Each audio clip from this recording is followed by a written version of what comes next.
Hello, and welcome to another edition of Live Lunch and Learn. I am your host, Lambros Demos, and I'm very excited about today's episode. We have a very special guest here today. But before I introduce her, I just want to say that, it's obvious we live in such a stressful world today. Society is all about instant gratification, right? We have so many things pulling at us from different directions. There's social media, there's our jobs, there is family, so many things. And mixed in with all that, obviously, is the pandemic and the lockdowns and all this negative stuff that we hear every day, racial issues going on. Here in Canada, we've got Indigenous issues.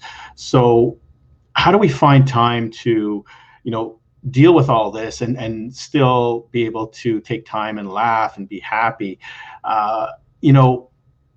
We pay lip service to things like enjoy the moment or stop and smell the roses, cliches like that, or my favorite, unplugged, right? So we want to unplug for the weekend, get away from all this, but do we really? Come Monday or a couple of days later, bam, we're right back into this whole melting pot of stress and anxiety and all these things. And that's not healthy, because stress is probably one of the leading cause, not probably, it is the leading cause of most diseases and things. But I'm not going to go into the biology right now. I want to introduce you to Kim McIntyre, because there is a better way of dealing with all this stress and finding ways to be happier. Kim has been teaching people over the last 20 years how to rediscover their joyful self, so to speak, and learn to relax and learn to be happier and have more fun. So, and she's here today to inspire us to do the same. So please welcome to the program, Kim McIntyre. Hey there, Lambros. So happy to be here with you. Excellent. Welcome. I'm happy as well. How are you today? I'm doing great. Get to talk about joy today. That's always a good day. Is there anything better? Right. That's fantastic. So I'm curious, because this is not a common career choice, right? And actually, before I even met you, I had never even heard about somebody providing joy and teaching people how to be happy. It's just something I thought should come natural to people. So tell us how you got into this, and because it's very interesting. Yeah, well, 20 years ago, I was in the middle of a health challenge, and I was extremely stressed out. And so for some support, I attended a mind-body healing program. And one of the things we learned there was therapeutic laughter and play. And it was my first time being exposed to it. And in the middle of all the stress in my life, all of a sudden, I was having fun. And not only did it take my stress level down, right, it also just made me feel like my true self. It was like coming home to me, like a light being turned on inside of me. I was laughing and playing and having a good time. And so since then, I'm now teaching other people how to do the same. And I help people who really want to enjoy their lives, who know they want more joy and more laughter, but it's just not happening. And they're really not sure how to make it happen with everything else that's going on in life, because there's always so much. Everybody's busy and stressed and got stuff going on, Yeah, absolutely. So what would you say was the turning point? What was the flame that ignited your, this joyful side of you? Well, I think it was there all along, but it was like reigniting it is what I would say. Yeah. So I think I was very joyful and playful as a child. Yeah. And way back in the day, I have a theater background. So there was that sense of play and camaraderie there. But in the seriousness of life and all this stress that was just piling on top of me, and prior to going to that program, I had been looking at different stress relief tools and different techniques and learning that as well. And I also became a yoga instructor. So I was looking for anything that would help, right? Yeah. And then I just remember that moment of going, oh, playing is therapeutic. You know, it was like that moment. And I just was having so much fun. I think we were playing Pictionary and we weren't keeping score. We didn't have the scorekeeping stress. We were just playing just for the sake of playing and laughing and having so much fun. Yeah. And it really was like, oh, right. This is a part of me, you know, and this is a part of everybody. And somehow with all the seriousness of life, we forget that. Yeah, no, so true. So speaking of seriousness of life, pardon. I mentioned off the top, there's just so much negativity going on today. Every time you open your Facebook or any social media, anytime you turn on the TV, there's always something going on, you know, shootings and all this racial stuff. And it's just, how does one find time to, you know, be happy? Or maybe they feel guilty about being happy because with all this stuff going on. Tomorrow, actually, I'm not sure if you know, is Canada Day here in Canada. And Canada was founded, you know, unfortunately, on some very tragic events. And now we're discovering bodies in residential schools, right, in Indigenous residential schools. So a lot of people are talking about canceling Canada Day, and they don't feel like celebrating. So how do we do that? How do we be happy and laugh without feeling guilty about all this stuff? Yeah, that's one reason to feel guilty is there's so much going on in the world, right? And it's like, how can I be happy? But the thing is, your joy and your enjoyment of life is a gift to others, you know? So there's so much to unpack in that question. You know, I know. Take your time. I know. I just a long question. Another common reason people feel guilty is they feel like they should be doing something else, right? Okay, yeah. Because they should be, you know, more productive or whatever. But here's the thing. No matter what's going on in the world, you don't help that situation by being stressed out and not centered and not enjoying yourself. Whatever's going on in your life, if you are burned out, you can't serve anyone. You can't serve any cause. You can't serve your loved ones. If you are running on fumes, you know, you can't be your best self. So it's sort of like you have to give yourself a little pep talk. Like, you know, I need to take care of myself. And yes, if you feel motivated and moved to be proactive on any one of those issues you see in the news, you're going to do a better job if you're taking care of yourself and you're centered. You'll have a better effect on whatever that is, whether it's a big cause out in the world or something you want to do in your life, if you're more centered, if you know how to slow down and breathe and be. And one of the things that I like to teach people is to try to bring in stress relief and or joy in little bits. You know, so you talked in the intro about unplugging on the weekend, and then in the week you go back to all the garbage again, right? So you can't do it that way. You can't wait to be on vacation to recharge your batteries, or you end up drained over and over again. You end up burning out. So I like to teach people how to do it in little bits. And actually on my YouTube channel for the stress relief piece, there's a playlist called 5-Minute Stress Relief. And it's just tools that you can use in 5 minutes or less to bring yourself back to that centered space. And if you want to find it, my channel, you search the 4 words on YouTube, Joyful Being with Kim. Okay. And the other thing to keep in mind is catching it earlier, your stress, because what happens is sometimes people don't know that they're stressed until they've already got the headache or the stomach ache or some kind of illness going on. But if you can catch it earlier, if you're proactive and you know the types of things that stress you out, you can pack some stress relief around those things in your day, even if it's 5 minutes. And one thing that I love to do that both gives stress relief and recharges your joy is to give yourself happy dances regularly. So to just put on music that you love and move to it, and that combination of moving your body to and enjoying the music just gets that little uplift going that's both stress relieving and gives you a nice feel good experience. That is so true. How the physical part, translates into emotional happiness. Yeah. That's an excellent tip. Thank you for that. I'm not going to get up and start dancing now.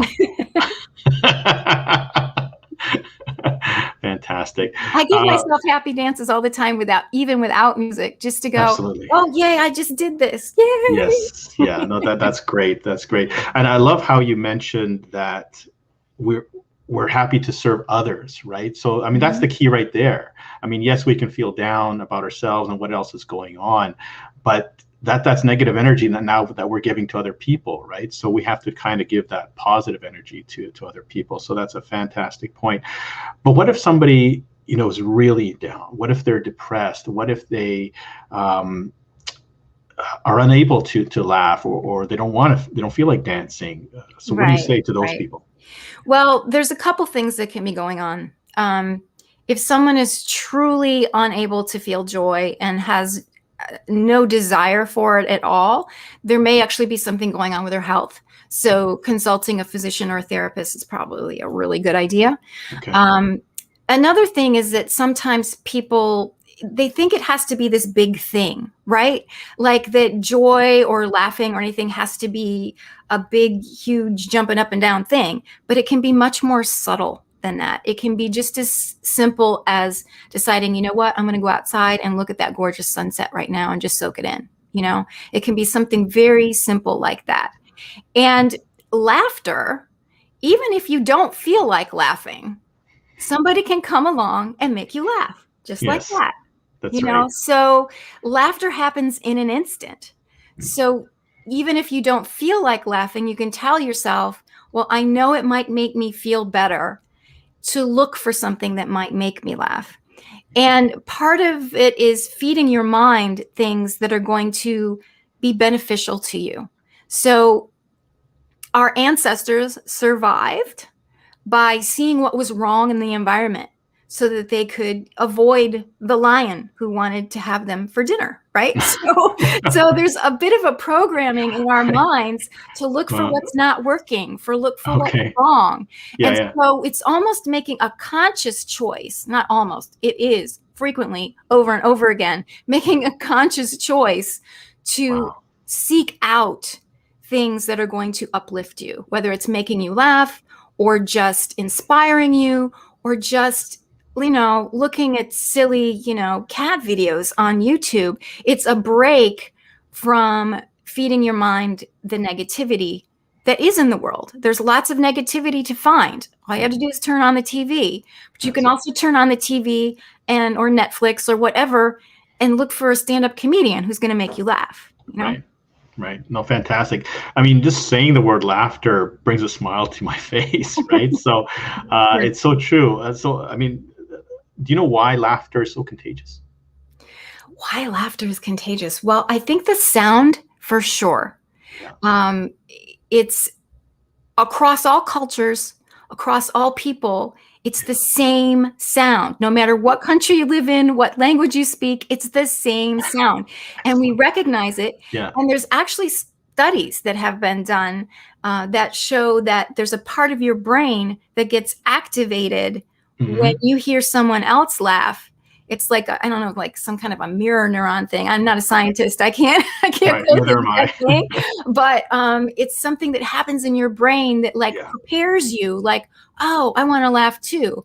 Yes. And, it is naturally contagious, just the sound itself. That's so true. That's so true. And so smiling, right? So, I mean, if you smile at a stranger, they're most likely to smile back, right?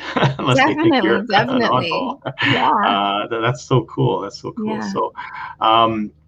So speaking of stress and laughter as well, I might be dating myself, but I used to read a magazine called Reader's Digest. I don't know if you remember that one. Oh, sure. Right? Sure. And they had a section in there called "Laughter is the Best Medicine."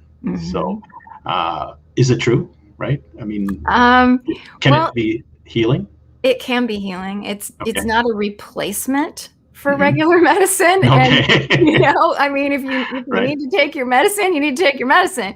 Sure. But it's definitely a complement for it, which is why it was in that therapeutic mind-body healing program that I took. And there have been people who use it for stress relief and all the time. I mean, all the groups that I talk to, they use it. Like one woman used some of the things that I taught her to give to her father, who was so frustrated because he had Parkinson's and he couldn't do the things that he normally do. And she gave him some of the exercises I taught to help lighten his spirits and help him with the frustration of that. Right. So it can be healing, it depends on how you define. Do you define healing as it instantly makes everything better in your body, or do you find healing as it makes your mind feel better, therefore your life is better? I mean, that's a form of healing. 100%. Well. But it must also may allow the medicine to work better. Yeah, right? It's definitely a compliment.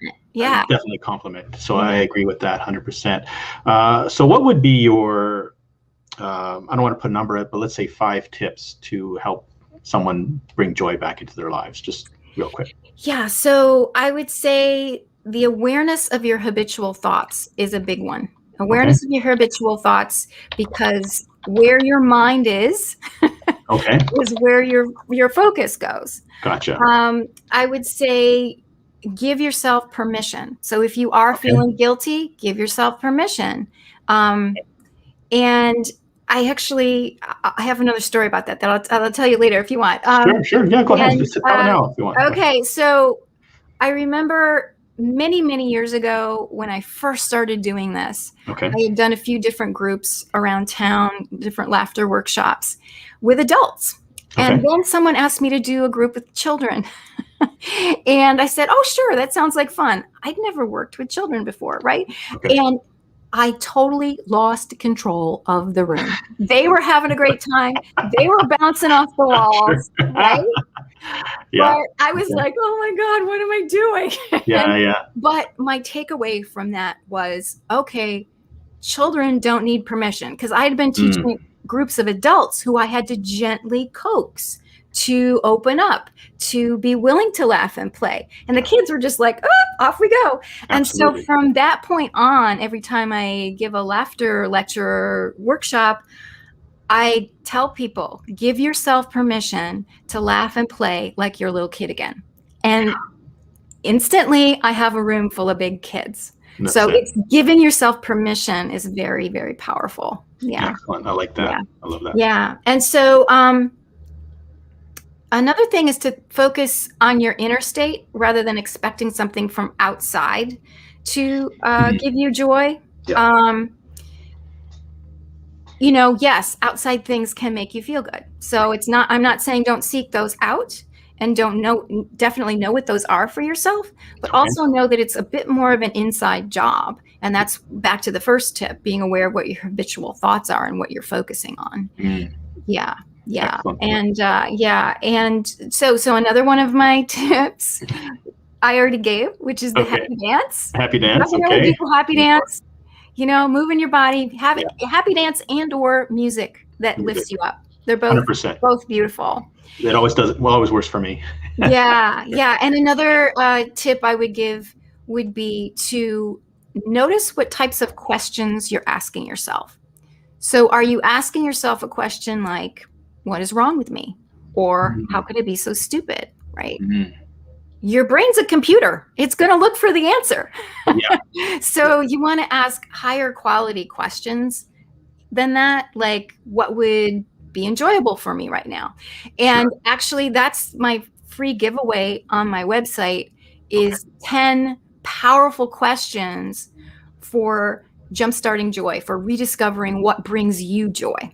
So that's a freebie. It's a download. It's available on my website that can help point you with some questions that point you in the right direction. Perfect. I just put your website up right now, joyfulbeing.com. That's fantastic that you're offering that. Thank you very much. So those are awesome tips, and certainly they resonate with me, and I hope they resonate with our audience as well. Kim, thank you so much for being here today. Really appreciate all the information. Any parting words of wisdom, anything you want to leave our audience with? Yes, be proactive. So, once a week or once a month, sit down and ask yourself, what would be enjoyable right now? What would recharge my batteries? Then put it on your calendar and make it happen, because life is too short to keep postponing joy.